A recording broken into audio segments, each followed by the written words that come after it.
What does it take to get beyond the damage of words? I'm Katrina Collier. Join me each week as I explore what it takes to step into a happier future. My guests are sharing their stories of when they realised that they needed help and what it took to take that first step, so that you leave inspired and maybe even start on your own path to self-love, care, compassion, and of course, happiness. So without further ado, let's hear their stories. Ian Pettigrew, welcome to Beyond the Damage of Words podcast. Thank you so much for joining me today. How are you today? Thank you very much for having me. It's an absolute pleasure to be on, but also just to get to hang out with you. And I'm really good. Thank you. I'm really good. What about you? I learnt that statement from you, didn't I? That's why you laughed. How are you today? So there's no preamble here. As you know, I just launched straight in. So what led you into working on yourself and just deciding to make a change? I think it goes back quite a long time. It's just wanting things to be different. I am very ambitious, not in terms of money or fame or all sorts of things, but I'm really fiercely ambitious in terms of the positive impact I want to make on the world. And I just knew that a few years ago, I wasn't equipped to do that. You know, I wasn't in the position that I wanted to do that.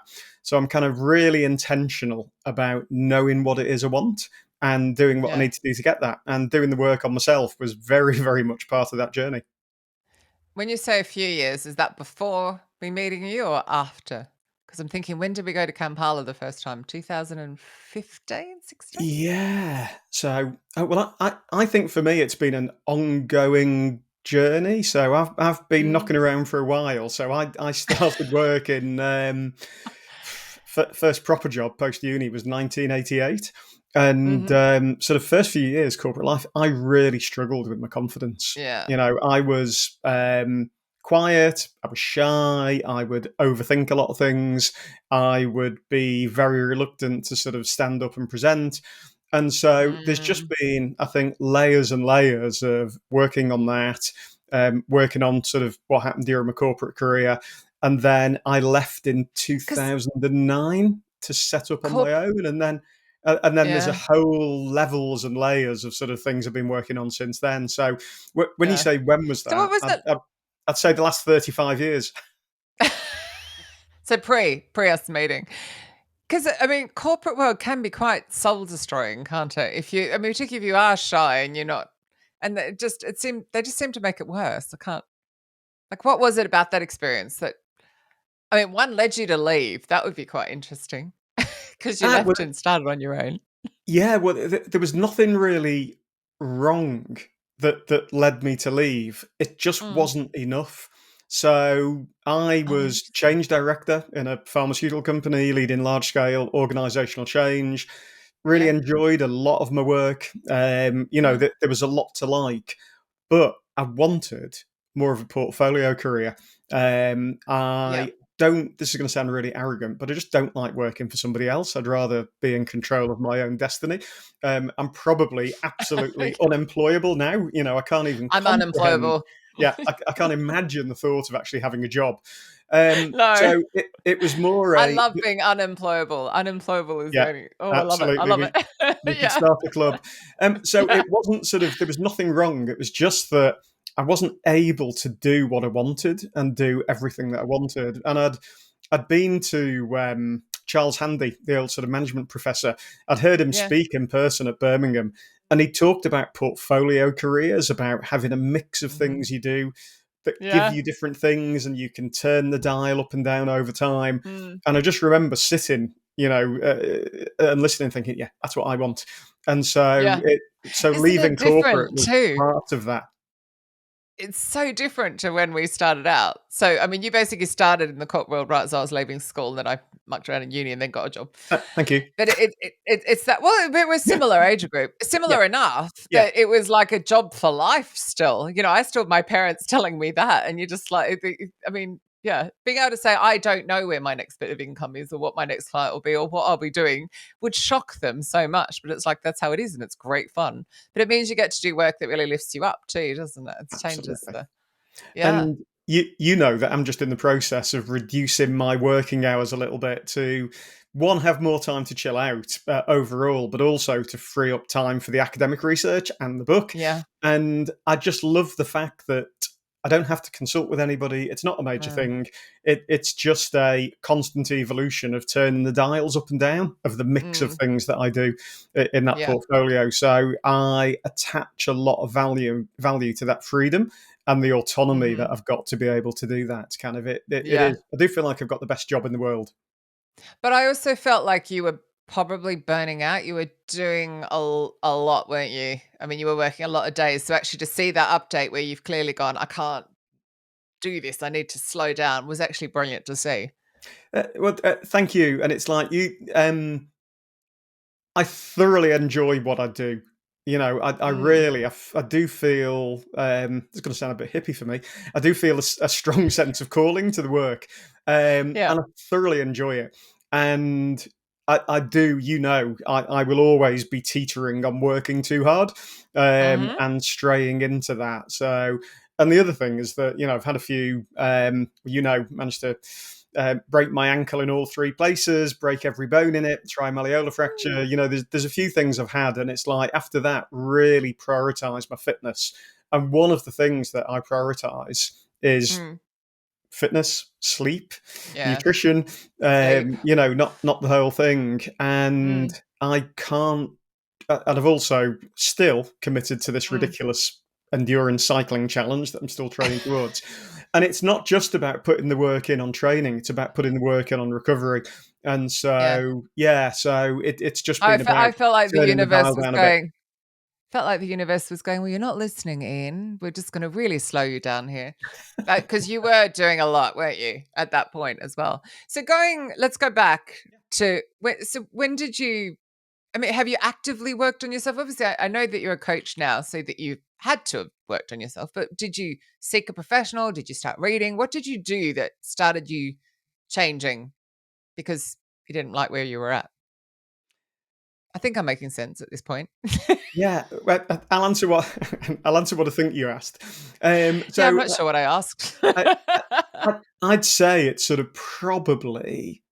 I feel like I blundered a bit through for the first few years, and Mm, then probably kind of I don't know, around about 2000, something like that, mm, really started to look for answers. Think about. I'm sure I've got more I can do, and I'm sure I'm getting in my own way.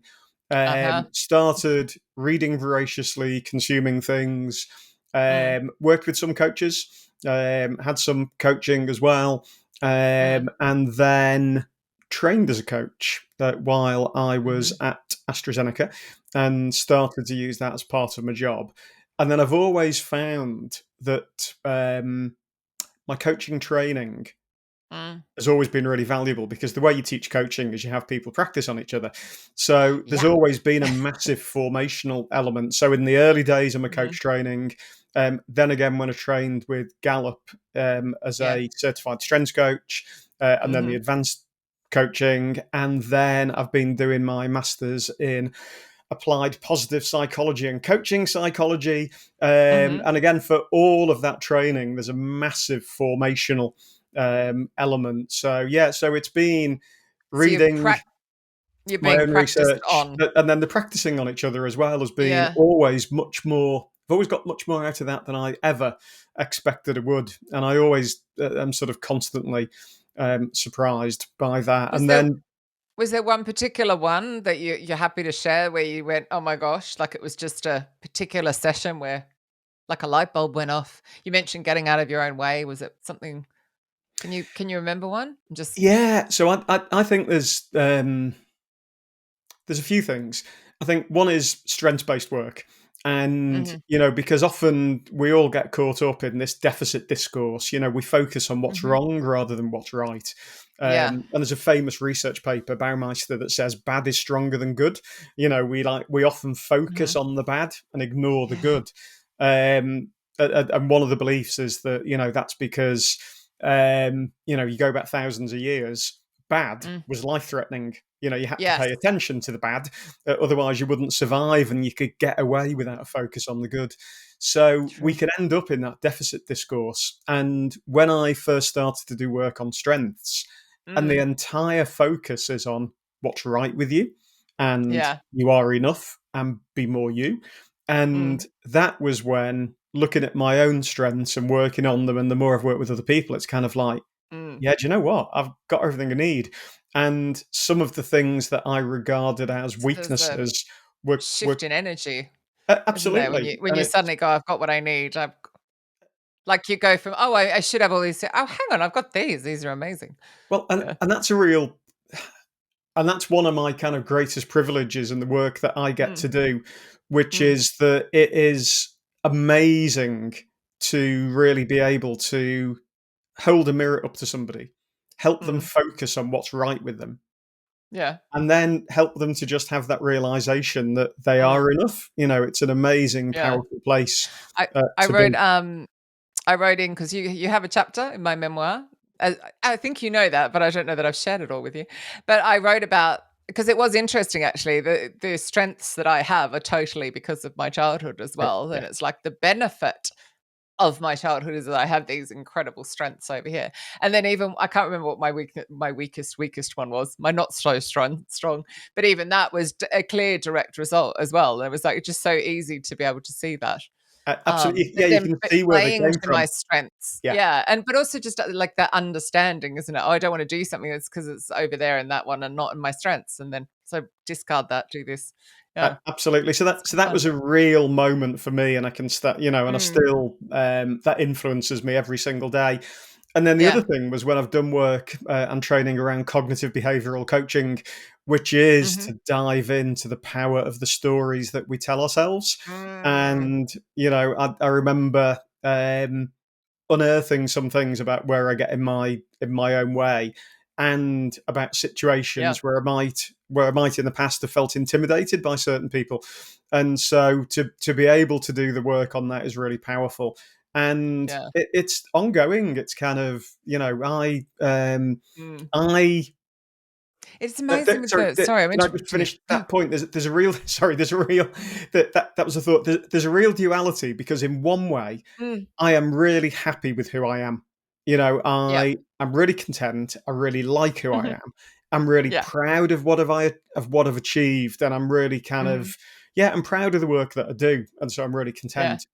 But at the Mm, same time, I can always see more potential and more upside, and so there's this yeah. kind of duality, this tension of, yeah, do you know what, really, really happy and content, and this, Mm, yeah, but actually, do you know what, could do more. So I'd very much describe myself yeah. as work in progress on the development front, still continuing the journey, but at the same But is it time, actually very happy.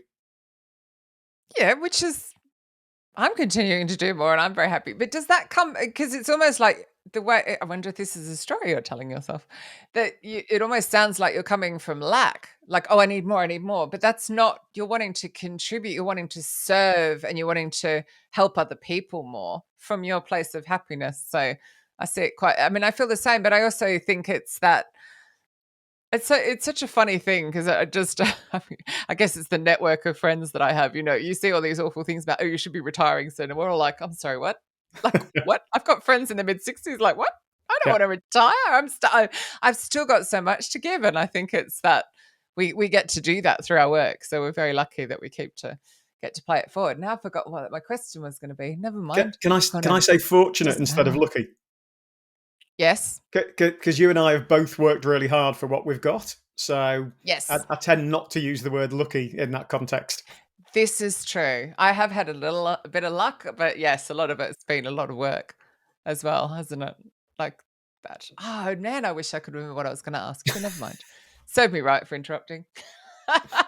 No, and so that's it. I'd say, yeah, the strengths piece and Yeah. the cognitive behavioral coaching about mindset have been Yes. the real things that have kind of Yeah. been turning points for me. And I remember. go on.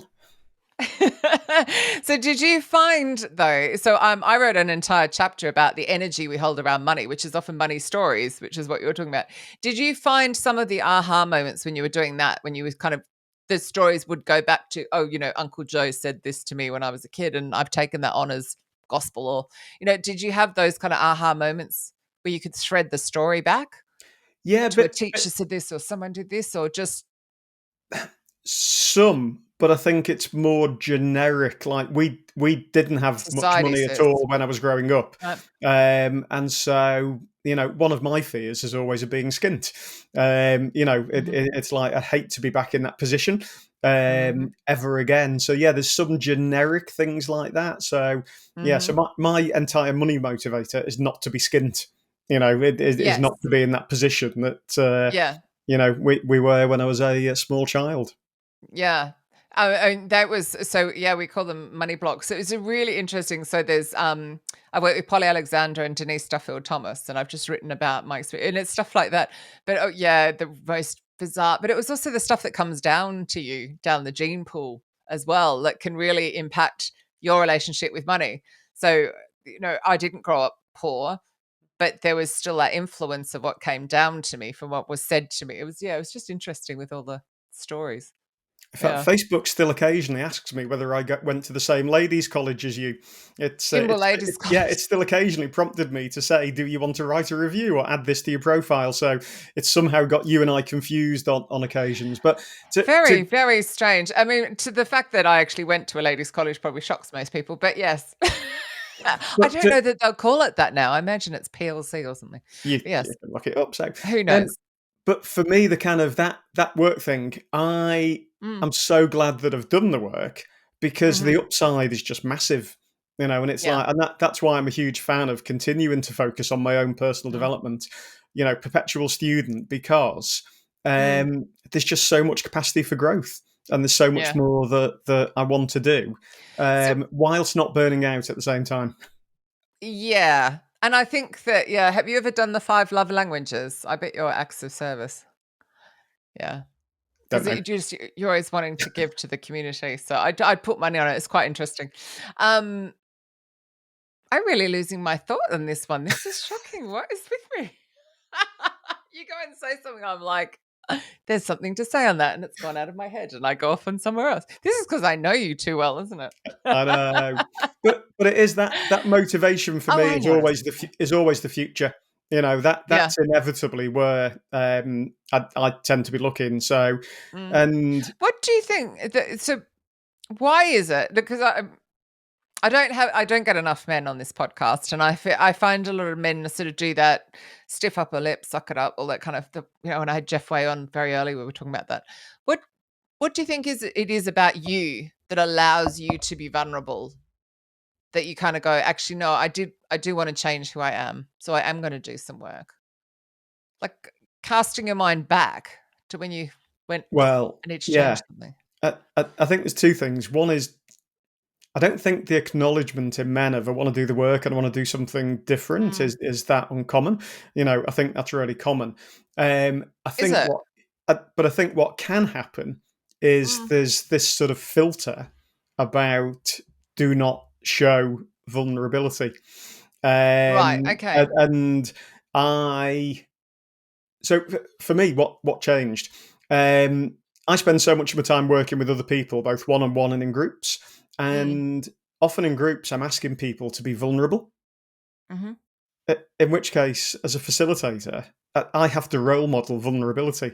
Yeah. I can't just stand there at the front and expect other people to engage in an activity that I'm not prepared to. Mm. So I guess I've spent a lot of time being vulnerable. The Mm. other thing, though, is I'm not trying to be everything to everybody and impress No. everybody. It's like because that's I'm on a hiding to nothing. So there might be Mm. people that listen and think, "What a weirdo," or "It's not, Yeah, clearly not which the is full fine. finished thing," and it's like that's absolutely fine. It's Yeah. so Well, none of uh, us are. no, but I think the vulnerability just because I'm not bothered about what people think, it's so much Mhm. easier. Well, sorry, within reason. That needs an asterisk. Yeah. It But makes no, it but easier to be it vulnerable, and yeah. I know it's got a power. The It does. honesty, it's important. Yeah. If we, That look back at everything about emotional labor, if we've got to pretend to be something else, and we've got to kid ourselves and kid other people, that comes at a cost. it's exhausting. It can be exhausting. So I'd Mm, rather just be me, and then people me. can But I like it think or lump it. that goes back to the fact that you do like who you are. 'Cause, I mean, I very much remember when I didn't like who I was, and there's no way I would have coped with the people not liking me. When you get to that point, you're like, "Oh, okay." Whatever. Yeah. There are people I don't like. I mean, it is funny, but I definitely think the mask, you must see it a lot in the corporate environment as well that you work in, the corporate masks that go up as people are fighting to fit in, and it's just, yeah, it's so damaging to them physically as well, isn't Yeah. it? Because of the mental health as well. Well, yeah, and tiring for people to do that. So, Mm. I think sometimes the word authenticity gets overused and Yeah, it's my bandied favorite word around though. a lot. But yeah, Mm. but actually, just being able to be who you are, that there's so Mhm. much, for that, so that we can be who we are, and Yeah, we can yeah. accept other people and see the strengths and the value and the power that they bring. Mm. It's not too much to It's ask, is it?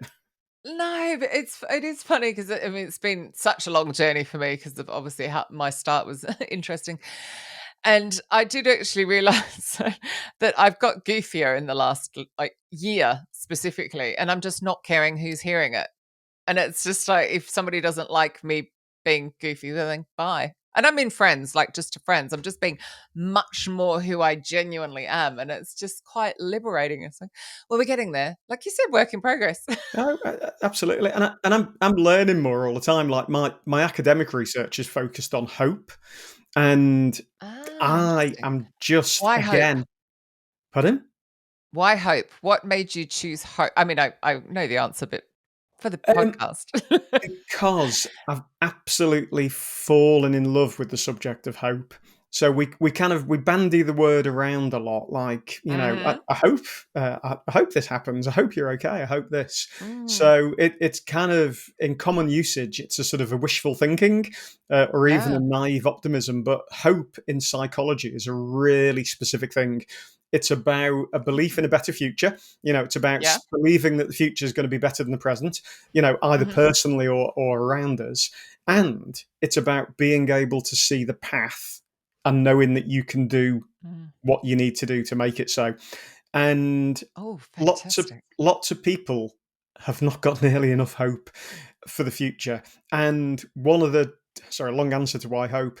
And then No, one of good. the other Have a long answer. challenges, yeah, is that when you look at this in an organizational context, Yeah. when leaders attempt to help other people have hope, they go to stupid places, like they either manage them badly or Mm. they engage in toxic positivity, because they believe that we need to focus on the positive, but not toxic positivity and overdoing it. So No. what? Why hope Interesting. is? I think it's a really empowering lens to view the world and ourselves through, Mm. and it's a really empowering way of focusing on a better future and uncovering the journey. Mm. And I've just absolutely fallen in love with it as a It's research amazing. topic. And the deeper I've been diving, it's just the more I enjoy it, and the more I've learned personally as well. So actually, that's been a real part of my growth as well. Mm. Some of my own research as well, which is really enjoyable. Can you share an example without giving your research away, where you've kind of gone, like light bulb? Yeah, well, Mm.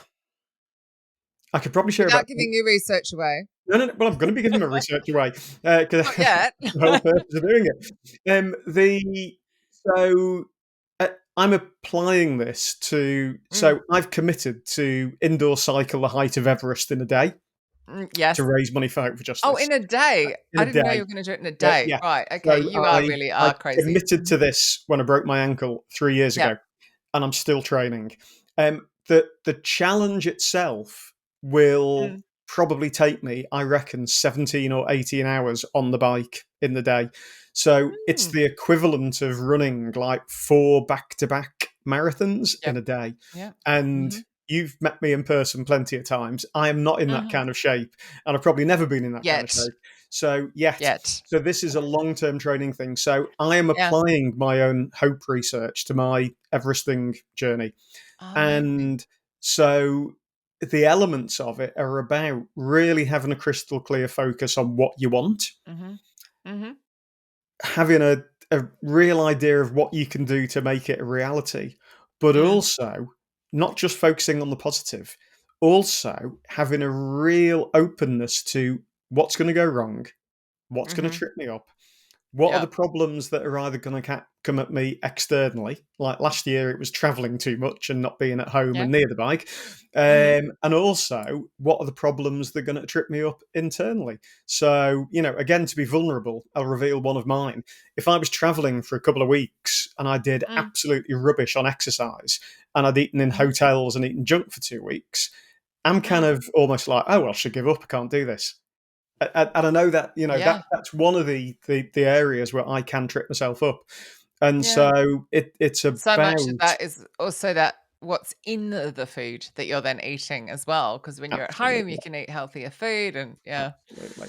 So it's about this real positive expectation from the future, a massive Yeah. focus on being resourceful, keeping an eye on your own agency, doing Mm. what you can do, doing the work, but And it also embracing the negative it's and well, it's more working to being overcome it. realistic about the negative, isn't it? It's like, okay, at the 17th hour, I'm likely to not be enjoying this very much. So what can I do?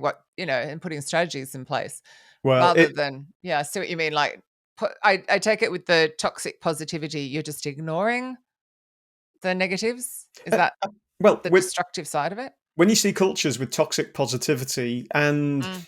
it's really interesting, it seems to come from both ends. Toxic positivity can be the preserve of a toxic manager who Mhm. is narcissistic and doesn't want to hear anything negative. So you can get it at kind of that problematic end, but you can Yeah. also get toxic positivity from really well-meaning managers who want to keep people focused on a better future. So you can get toxic positivity coming for kind of both good and bad reasons. And I'm So I'm interested. I've seen it recently where mm, there's been quite a public fallout on some boards where they've been talking about, should we focus on the positive or should we focus on the negative? And my answer's yes. Actually, you need to do both. both in the right context. Yeah. And so, yeah, so Well, hence, I guess that's where the strengths come in, isn't it? Because if you focus on the two, and have we got the right people working on the right bit? Because maybe Katrina should work on that, and Ian should work on this, absolutely, and then absolutely. yeah. But then that would take that vulnerability again of being honest about the work and honest about who's got what strengths, and then corporate masks come into play. Oh, it's complicated. Yeah, but That'll be fun again, research. that's one of the reasons I love doing the strengths based work. Is Mm, often what we'll do is I'll do individual development with people, but in mhm. a team. So you might have Yep. a group of 10 or 12 people that work really closely together, and we'll Yeah. do a session on individual strengths and individual development, Mm, but they'll do yeah. it as a team, they'll do it with each other. And Okay. it's a real, you can see the penny drop in people. That one of the principles we sometimes talk about in strengths is that Mm, we say none of us see other people as they truly are. Rather, we mhm. view them through the lens or the filter of who we are. So, Absolutely. And our if I'm a kind experiences. of fiercely competitive, go-getting, positive salesperson that wants to, Mm, win at all costs and, get on with it, and if you're quiet, reflective, thoughtful, want to think about what might go wrong, that mm, there's a danger that I could look at you and write you off. Whereas yeah. actually, all those strengths that you need that I haven't got are what I need. Mm, And so that's why we often do strengths with a team, because if you can get people to start to look at the people around them and value yeah. them for who they are instead Mm, of judge the difference, that mm, that's a game changer for yeah. them that And I sticks. remember filling it out for you before coming on your podcast many moons Yeah. ago, which would be completely different now because we did it, I think, about 5 days before the world shut down. So it's like I listened back to it and I was like, "Oh, I don't do that anymore. I don't do that anymore. I don't do that anymore. I don't do that. Actually, in fact, I don't do anything that I did back then because the whole lot went to shit. But anyway, that there was no way you could gain that either. Sometimes you can tell, and there was no way I could do anything but tell the truth on it. That's I thought was really impressive. So Well, it did genuinely come up with the right result. as in, that's one of the reasons I like Clifton Strengths, and it's not Mm. everything, it's not the whole answer No. to everything, but it's valid and reliable, and Mm. it provides a really empowering lens for people. So, yeah, Yeah. and I still work on my strengths every single week. It's kind of, Yeah. I'm on an ongoing mission to practice what I preach. Yeah. Well, you have to because it's your livelihood. So hang on. Absolutely. So we've got research into hope. What's the book about then? And what prompted you to write a book other than practically everyone you know has written one in our space? Yeah, I was feeling really left out. I was I was kind of, feeling left I out. I was really my USP was I've never written a book. It's becoming a real point of differentiation and standout. It So is so weird, isn't it? I think everybody's got one because our little network has it, and of course they don't. But it is and quite it's like, funny. and I've had the privilege to like write chapters in a couple of books and to be Yeah, mentioned in a few books as well. And on the maybe. and confession, I don't think I've ever said this before, but I'm beginning to regret it already. I've got a little section of my bookshelf which are Mm, books that I feature in. And it's like, and it means a okay. lot to me. And the thought of actually having my book in that section means a lot to me. Well, I will Without make this, sure that you get a copy of The Damage of Words when oh, it is published, thank obviously, you. because you have a whole chapter in that. It will This have is private my play. that's my spiritual shelf, and then the one above is everybody I know's books that they've written, and a Uh, few randoms thrown in. well, in which case, I will be contributing to that as well. So, So you'll be in one of those probably. excellent. So, without it sounding too grandiose, part of it is about Mhm. legacy, and part of it is about scale. Yeah. Really fortunate to do the work I get to do. Mm. But coming towards my late 50s, got an eye on the future. Mhm. So, part of it is about legacy and about scaling that Yeah. impact. The book is called Hope is a Strategy. And that's Oh, I because like it. people all the time say, well, hope isn't a strategy because they're Of really course it is. confused about what hope actually is. And Mm, it's a leadership book aimed at I like helping it. leaders to genuinely help people around them to find hope for themselves. And I like it. I deliberately don't say give hope because I don't believe you can truly give hope, No, but you can help people find it. you can find it So yeah, themselves. it's been in me for a long time, I think, and it's just been a sort of I know and that I feeling. did a It needs proposal to be out of the body. exactly that, and Yeah, I know that in fact, feeling. let me be really honest here. So I'd followed Alison Jones at Practical Inspiration Publishing for a while Yeah, on social media, I know Alice. and Alison was running a writing workshop at Mhm. Gladstone's Library in Wales, Yeah. which is just an hour's Mhm. drive from here. Mhm. And I did confess this on the day. I went to that 1 day workshop, and I find writing really, really hard. Mhm. So my aim was to, at the end of the day, say, I've given it my best shot. This is not for me. And I can give up legitimately, having known Yeah. that it's just too hard and I can never do it. And Alison managed to completely mess things up by helping me to find my writer within me, mess it up in a really She'll positive do way. that. Mm, And yeah, that workshop was really good. amazing. And then took part in one of the proposal challenges as well. And And here since we then, are. yeah, just finding the process hard, but really, really enjoying Yeah. it. And Yeah. yeah, and thankful, it's only recently now I'm starting to adjust my hours to create some space for it because Space. I'm not great at writing in like 35 minutes in between coaching Yet. sessions. I need the headspace to Yeah, really yeah. to get into it. So No, I totally understand that. Well, I'm in the middle of formatting out my second business book. So that'll have been 3. So yeah, no, I hear you. Now, if people would love to connect with you, talk to you more, where would you like me to direct them? LinkedIn, probably the best place to always find me, and Places. where um, shall I say, where I'm least unresponsive. It's like sorry, private joke in I've that, got you on WhatsApp, so what I'm I fine. know. One of the challenges is with last year just being so stupidly busy. I know I was just really, Yeah. really slow to reply to messages, so that's why I qualify it with I'm probably least unresponsive on LinkedIn. But that's I j I've just now I've written got a a bit of whole margin. It's better.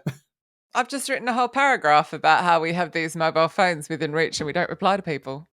Like, literally, this technology should make life easier to communicate. It's made it harder. Then um, it's just made it harder. And but it, yeah, it's but just too we many channels all at once, and everyone's like, "I'll get back to that," and then you just don't.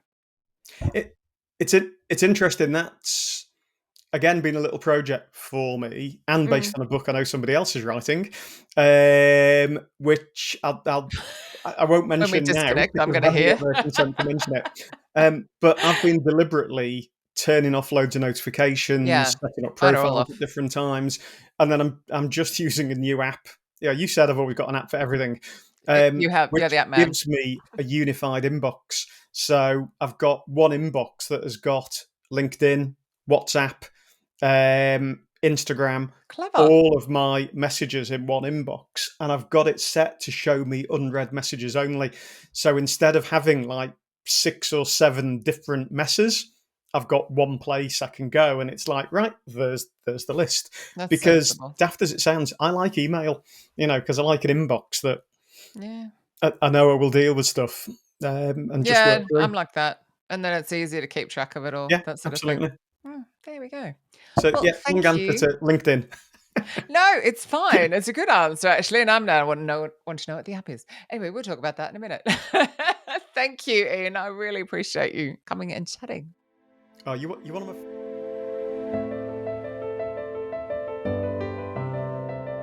Thank you for tuning in to Beyond the Damage of Words. How brave, how vulnerable, all to inspire listeners like you to take a step or inspire others to take a step. Imagine what healing we could create if we normalize this conversation. So please pass this on and, of course, subscribe so we can do just that. Until next time, thank you.